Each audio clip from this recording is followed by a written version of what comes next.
Netflix said for $15 a month, you can cancel your TV subscription and have every show ever made forever with no ads. That was a lie. But all the other companies chased it, and it destroyed a very successful industry that people loved.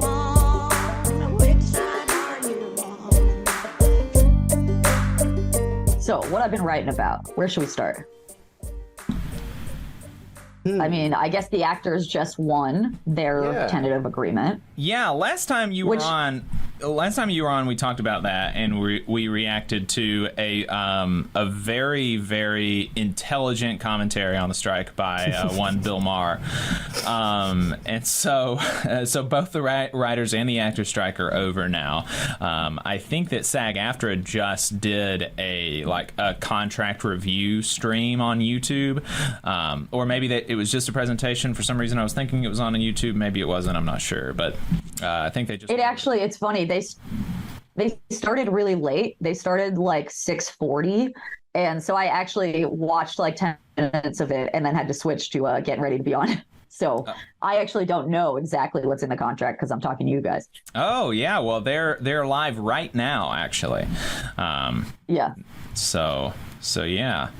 Bummer that maybe you can call in sometime tomorrow and let us know what the deal is, or maybe we can watch the stream, their stream later on, in the schedule when we have some downtime. But it is, I'm obviously very happy for them that they have been able to resolve the strike, and hopefully, at least for now, and hopefully it's good enough that members will feel good ratifying it. But I think the writer's strike ended in a pretty unambiguous win, though. Yes, thank God, because because it's a good thing that workers can reject a weak TA. But I also, it was 148 days. And I was, I trusted, I've gotten to know some of the elected leadership. They clearly did a great job communicating, taking everyone's demand seriously. But I was still worried, like, what if they present the membership with a kind of crappy TA? That's going to be hard for people to realize, oh, we're still going to strike. So I was very relieved and also very happy for the writers. I mean, you get to know them if you're a labor reporter and it's an 148-day strike. So yeah, unambiguously a big win. Talk to us about some of the things that they were able to get in that in the agreement. Sure. So I think a really interesting one is that, and maybe if this is too complicated or too boring, stop me. But, the issue of residuals from streaming was like such a big deal for both the actors and the writers. And what that is, if this is too obvious, I'll stop. But, in broadcast linear television, back when you're turning on, ABC or something, if you wrote Seinfeld, you got paid when you wrote it, and then you get a residual every time there's a rerun. And if you wrote Seinfeld, that means you're still, getting residuals still now. I talked to somebody who was getting residuals he wrote for The Office, Mike Schur. He was one of the creators of that show. He was still getting residuals of significant amounts from reruns. Now, you think about streaming, Netflix, right. There's no such thing as reruns, right? The subscriber gets access. If they want to watch Seinfeld 24 hours a day, they can for the same price. And so so the workers, the writers, and the actors don't get residuals from streaming. They get a very small amount. There is some formula, but it's like pennies compared to what they used to get. So that was a huge priority. And the WGA did get a new form of residual for streaming. Even though when they started out, the studios, the AMPTP, their organization, their little cartel that bargains against their workers, they said that was impossible. And I think a kind of a funny thing to talk about for the viewers is part of why they said that was impossible is that they don't share any of their numbers with the workers or the union. So their numbers being, I wrote a TV show. It was bought by Amazon Prime. That's the only place it aired. I have no idea how many people watched it, how many people, watched through to the end. I have no, which is really crazy to think about. I talked to writers who said, I have no idea if anyone has seen my show, because I can only ask my friends, who of course have seen it because they're my friends, but I have no idea if it's a hit or a failure. And the reason the studios do that, make their data proprietary, is because they are very reliant on Wall Street money to prop up their model as they build out streaming. And so they're constantly inflating the success of certain things and being very vague about the specifics. And so they said, we can't do a success-based residual, which is like every time there's reruns, if it's bringing in more money, because we can't share those numbers. And that was a big fight for the entire 6 months. And the actors didn't win on that. My understanding is they wanted a new form of residual too, and they didn't get it. And the writers did get some form of it, which is, huge. The other thing people tend to be interested in, of course, there's big raises. That's very important. People tend to be interested in AI as the other thing both these strikes. And the writers, right now, AI, ChatGPT cannot write a film or TV script. It's complete garbage. But in the future, it's possible it can. So the writers are not currently under threat. Like, people aren't being asked to punch up scripts written by ChatGPT, but it's totally plausible that they will be soon. So they wanted protections on that. That it would not be source material, that there would not be a writer brought in to work on a script generated by AI, all of that, and they got it. And, on the actor front, they were the real canary in the coal mine on AI, because you actually already see this happening where background actors, gets their likeness scanned, and then just in perpetuity, the studio can just use those likenesses in the background of a TV show, never have to pay for background actors anymore, which then also cuts hair and costume, makeup, all the other people on a set. All of a sudden, if there's no human actors, you don't really need a bunch of other people. And actors and background performers and voice actors were already starting to experience that. And so that is the one I really want to see the details on, but I'm not going to pretend, of course, the union has said they really won strong protections. It was the final issue that was keeping the two sides from getting a tentative agreement and was the final thorny issue. So that makes me think they did fight hard for it. But I'm curious what they got. Because there was, not to rant too much, there was a crazy story that came out in the Hollywood trade press this week that basically someone from the union side said that the studios came back this week and had proposed that they wouldn't have to get the consent of a performer's estate if the performer had died and they had scanned their likeness, that once the performer died, they could just use their likeness, which is crazy. That's worse than any other proposal I'd heard. Because can you imagine, your husband died and all of a sudden you're seeing him in TV shows? Terrible. So I am sure that they defeated that. Yeah, well, hopefully the details of that will come out soon. One of the things that you mentioned was the difficulty per the producers of doing the success-based residuals is that the numbers, the viewer numbers, are proprietary information, and all of this has been very secret. They only put out numbers when they feel like it'll be good for them, and even them, they're kind of ambiguous about what exactly does it mean that 20 million people watch this, or 200 million people watch, what exactly are you saying when you say that? It's not clear. One of the things that the writers won is that if 20% of the subscriber base watches a certain product, then you'll get some sort of bonus or some sort of extra residual will kick in. But I know that Adam Conover has been on a kick about how the streaming model is unsustainable.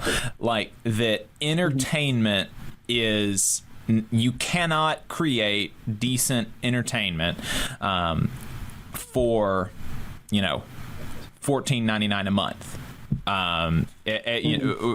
Basically, that it takes more money to create good shows than what the streaming services can bring in with their low monthly fees. And so what are your feelings about that? Do you feel like that's a big reason why why they don't want to release the viewer information, because if they do that, like you said, the Wall Street, they're really dependent on Wall Street for investment and all of this. And if they release all of these numbers and people have been wildly overestimating how much people are actually viewing these products, then the bottom could really fall out, and it could really show that all of this really is kind of unsustainable. But what are you? How are you seeing kind of the sustainability of streaming as the new way that we consume our entertainment, as it relates to the viewer numbers and the secrecy of them? Yeah. So I mean, that's a couple questions. So first off, about the sustainability of streaming. I mean, so the reason they don't share their numbers absolutely is because I think most people, even though none of us have evidence, though maybe now after they got a TA, there's some evidence, everyone agrees that they've just been selling and selling and selling to Wall Street a totally overblown picture of the actual success of streaming. And so, yes, the minute they release those numbers and people, not to say that I don't think there are successful shows, but imagine if shows that were seen as like critical successes, Buzzy, you realize like 5% of the number of people who would have watched such a show on broadcast actually watched that show on Netflix. It would be humiliating and people would pull out their money. So I think that's absolutely the case. I think it's funny. I actually talked to Adam very extensively about this when I was out in Los Angeles. People gave me, a lot of people agree with Adam, and I just don't know, because how could I, right? None of us have the hard numbers, which is part of the problem. Generally, the way people describe this is that Netflix was sustainable because they were first. And what they did was, they had a 10-year head start on the competitors who then built their own versions of Netflix online.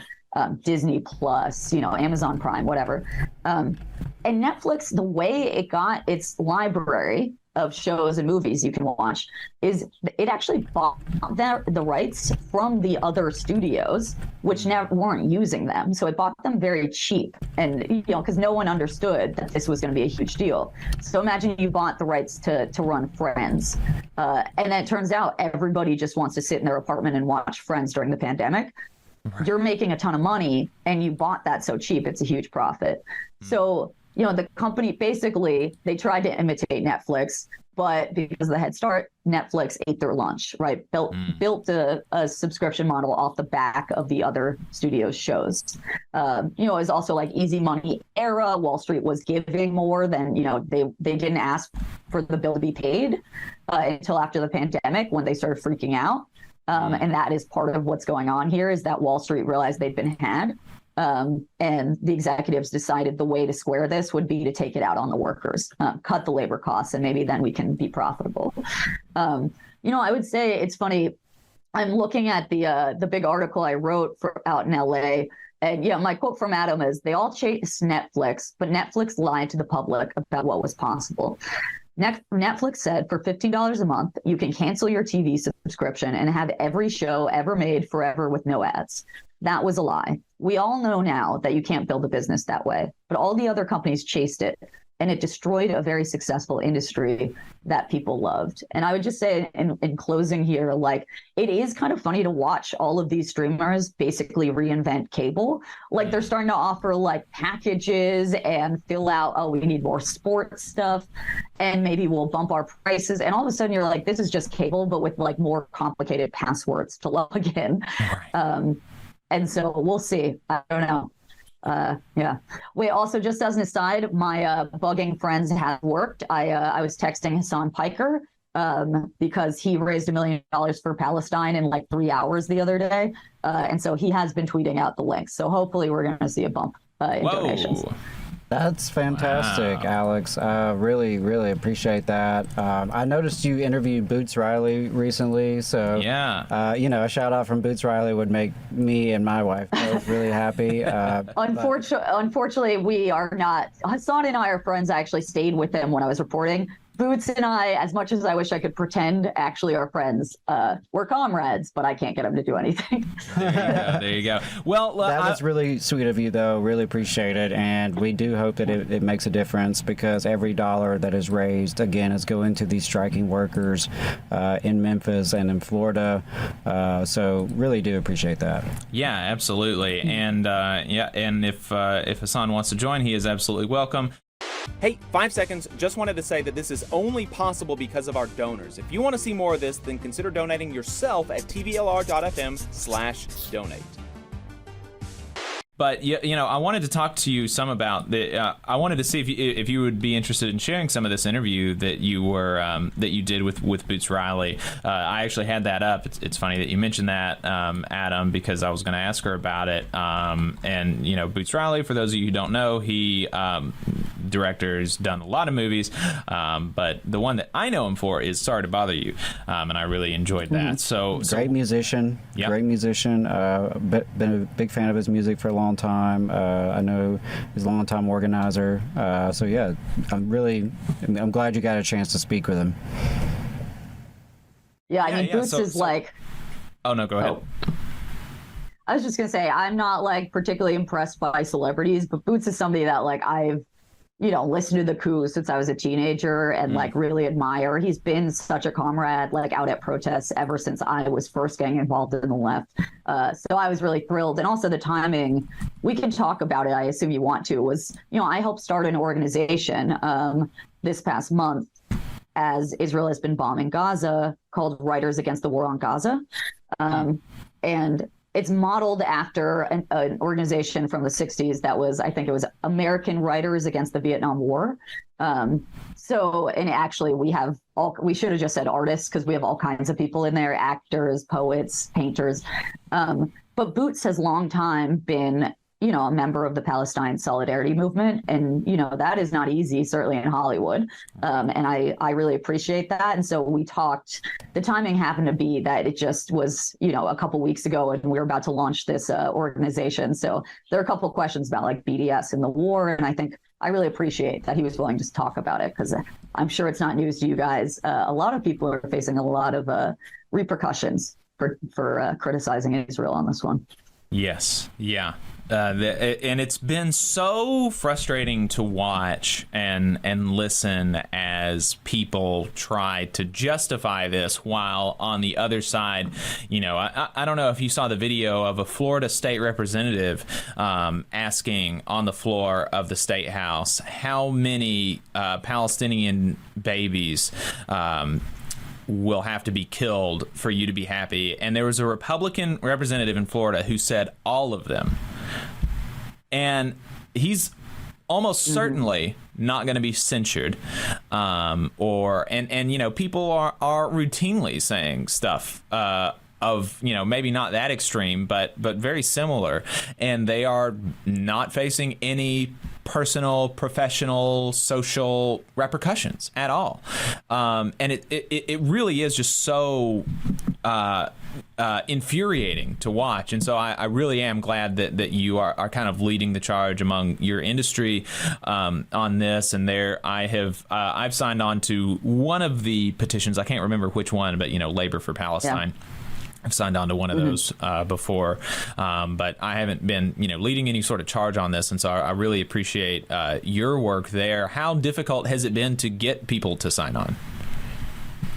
So I've been actually very pleasantly surprised, and I think a lot of my friends who have been, probably more involved than me over the years with Palestine Solidarity, though I was like in Students for Justice in Palestine, back in my college days. We all agree, like, people have been really impressing us, I think. Though it needs to be said from the top, it hasn't stopped the war machine, and that's really dispiriting, right? I mean, we know that America is not really a democracy, but the least democratic part of the state, I would argue, is foreign policy and imperialism. We saw the Iraq protests against the war in 2003, war still happened. So I don't want to call anything a success, even though I do think people have been stepping up to the plate. It was interesting helping start this organization, which I want to say, 20 of us, writers, poets, all kinds of people, are on the OC, and it's a really incredible kind of spectrum of types of writers, and has been wonderful to work with them. We are privately circulating this statement, which openly endorses BDS and says, is by signing it, you're agreeing to start pushing forward at whatever institutions you're tied to, whether it's a magazine or a museum, start pushing forward PACB, the academic and cultural boycott. And we thought, that's very controversial. It was not just a statement about ceasefire. There are anti-BDS laws on the books in, I think, 35 states in America. So this is a really vilified approach. And so privately, we circulated it for a week among our friends and acquaintances. And we got 700 signatures. And we were proud of that. And when we went public, I think by the end of the first day, we had 4,000 signatures. Wow. So people are very, and especially in media and journalism, I was shocked that people were willing to put their names to that. I want to say also, I won't rant too much about my organization, but two things. One is that two people tied to the New York Times, well-known writers, signed that statement. They were very quickly, I don't want to put words in their mouths, basically forced to resign. They both no longer are affiliated with the New York Times, which I think is shocking. And it's related to the second thing I wanted to say, which is, when I won this award, we were joking about, I made the whole acceptance speech about what journalists are dealing with, especially in the Gaza Strip right now. The Committee to Protect Journalists, which is the longtime nonprofit that tracks these things, says that since its founding, this is the deadliest conflict for journalists. I think 39 have now been killed, 36 of them Palestinian. Maybe it's 35 Palestinian, 4 Israeli, 1 Lebanese journalist. And so it would be absurd to accept a journalism award and not mention that. I mean, these are the people that are why we know anything about what's going on inside the Gaza Strip, and their families are being targeted, blah, blah, blah. Israel is not letting international journalists in. When they do, as of this week, they're they have to the journalists have to show their materials to the IDF. But also there's this other side of domestically, there's such repercussions, people getting investigated, being forced to resign. And so the reason I gave that little speech in a room of labor people and journalists was, this is truly a workers' rights issue. I mean, even outside of journalism, there are hundreds of cases of regular workers, getting investigated for their social media posts or getting fired. And I think it's important to emphasize the point that wherever you fall on this, allowing your coworker or one of your members in your union to be let go or fired or forced out the door over this, that might happen. They might not have a lot of support in the workplace. They might be seen as fringe or radical. But if the boss can do it to them, they're going to do it to you next. I mean, this really sets a very bad precedent. And so I really want to emphasize that the U.S. labor movement has long been terrible on this. There's a long history here. But people are trying to fight back. And also, it doesn't have to be that you're super hardcore pro-Palestine. I mean, just fundamentally, this is about solidarity with people getting McCarthyite repercussions. Yeah, absolutely. Free speech, the free speech rights of folks. Right. And honestly, I mean, as someone who has faced retaliation, and we mentioned this earlier in the stream, that, I've been fired in retaliation for things I said and did. It is disturbing to see it happening all around us and to see it impacting so many people. And like you said, it's a lot of folks, and a lot of folks face this kind of, criticism, investigation, retaliation, termination, blacklisting. These things happen to folks about this issue in particular, but, of course, about broader issues of matters of justice, and people trying to speak truth to power, people being honest about their opinions, about the world and the conditions that, regular folks are experiencing. I really do appreciate your work, and I think I want to say, important. Can I say one more thing on this? I'll bring it back Absolutely. To the Boots Riley thing, which I meant to earlier. So, I brought up Blacklist to him actually first to talk about the strike. Boots was subject to this very stupid controversy that I won't go into, but pretty much his fellow members of the Directors Guild of America, one of them started circulating an email saying they named 10 people who they're like, let's never elect these people to leadership. And she called them like radicals and stuff. And Boots was one. Turns out it was a bunch of, it was nonsense. It wasn't a big deal. He answers it in the interview and explains. But, you know, he says in response to that, he said, there's a Billy Bragg lyric I've stolen before. If you've got a blacklist, I want to be on it. I don't want to live my life afraid of that. People, the general public, wherever you are, even many of the people in Hollywood, are way more radical than anyone would like to believe. And one of the ways they instill fear is by making people think that they're the most radical people in the room. They make it seem like what you're saying is something very few people will believe. And then you think that that sort of blacklist could work rather than backfire. And when I asked him about, you know, what's going on with the Palestine recriminations and firings, he said, I'm not going to dispel people's fears. You know, it's real. He's faced it. All of us, many of us in the movement have faced it. But you should still speak up because what's happening is more important than your fear. I don't ever want to say that you should give into fear. And I just want to say to anyone watching, you know, there are organizations and people, very smart, very, you know, competent, serious, cool people who will have your back.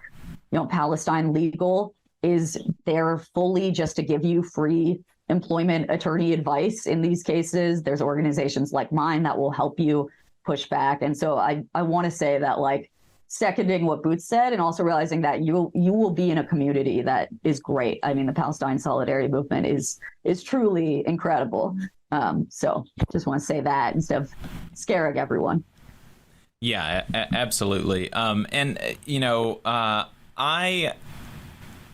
and you don't have to comment on this if you don't want to, but, you know, the New York Times writers are represented by the News Guild as well. And I'm just wondering if there is any, you know, is there any response being planned by the News Guild? Are they filing grievances or unfair labor practices or anything like this for a breach of contract or anything? Or, you know, are they just, you know, or not? Yeah. So I guess what I'd say is, like, one, I'm not privy to what, like, the New York Times internal union is doing. I do know that, you know, of the two people who left, one was a contractor, so not union protected. The other chose to resign. And so I can't speak on why she did that rather than fight it. I think the union would have fought for her. I really do trust my union leadership. And I can totally understand, though I have no idea, I haven't spoken to her, why she would want to just get out of there. But, you know, it's complicated. The union put out a statement yesterday in response to these crazy allegations where a kind of right-wing watchdog organization accused several freelancers of being connected to Hamas, including one that has worked for the New York Times, which forced the New York Times to, you know, and then that led the Israeli government to basically echo the accusation and say they're legitimate targets of war. So even the New York Times had to put out a statement and say there is no evidence of this. Also, this puts every journalist in the area at risk. And so our guild, our union, also put out a statement noting how many people have died, you know, condemning anyone, kind of legitimating the idea that a journalist is a fair target rather than under the Geneva Convention entitled to protection.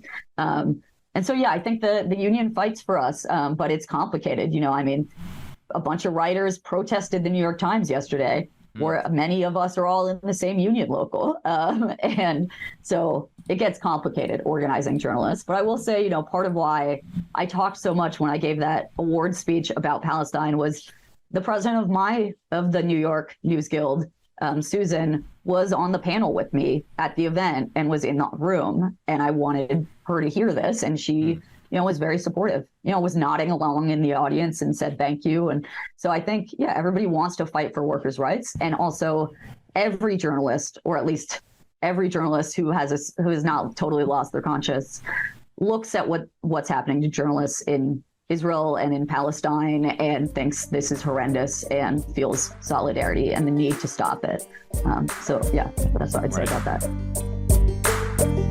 You just saw a clip from the Valley Labor Report. We are live every Saturday morning from 9:30 a.m. till 12:30 p.m. And we pride ourselves on keeping all of our content free to everybody so that we can talk to as many working folks as possible. If you support the work that we're doing, you think that it's important, you think that it's good, then consider making a monthly contribution to the project, and you can do that on our website, tvlr.fm.